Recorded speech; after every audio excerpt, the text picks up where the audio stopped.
Creo que hay algunos filósofos que vale la pena leer, Marco Aurelio, Róselo Séneca. Mira, puede valer la pena leer a todos los filósofos, pero no vale la pena seguir a ninguno. ¿Cuáles son los filósofos que te van a emocionar? Los que están de acuerdo contigo. ¿Por qué me gustaba leer a mí a Bertrand Russell cuando tenía 16 años? Porque todo lo que había yo pensado respecto a la Iglesia Católica en la que yo estaba metido y en la que estaba mi familia y de la que estaba yo saliendo, pues estaba reflejado en por qué no soy cristiano. Ay, mira, yo también lo pensé, lo está pensando un señor re famoso, que es un matemático de primer nivel, famosísimo, uy, Conde y toda la cosa, y vende un montón de libros y es respetadísimo en todo el mundo. Ven, tengo razón.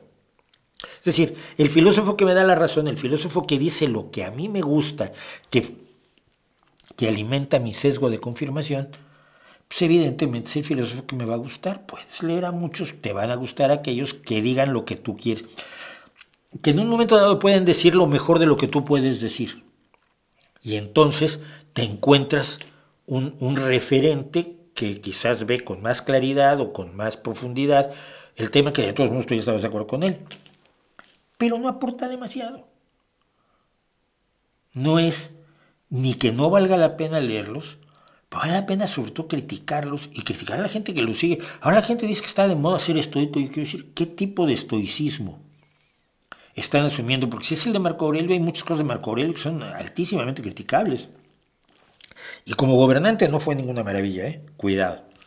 Que sí es muy guapo, mira, vas a los museos capitolinos y ves la estatua de bronce que le hicieron de Marco Aurelio y dices, uy, qué bonito, es muy bonita, sin duda alguna.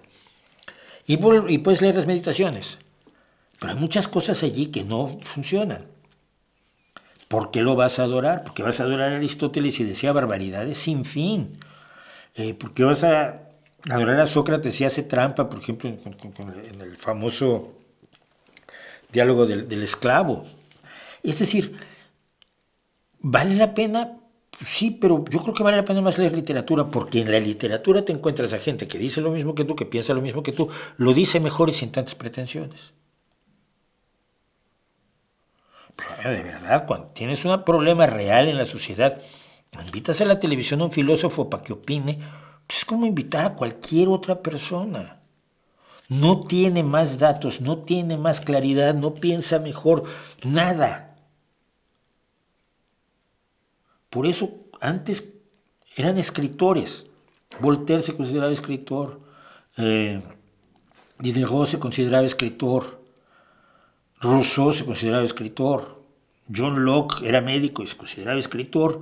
Pero ahora les dicen filósofos a todos para decir, mira, yo soy igual que John Locke. Ay, yo soy Aristóteles mezclado con Rousseau y Voltaire. Es poco absurdo. A mí me resulta enormemente absurdo.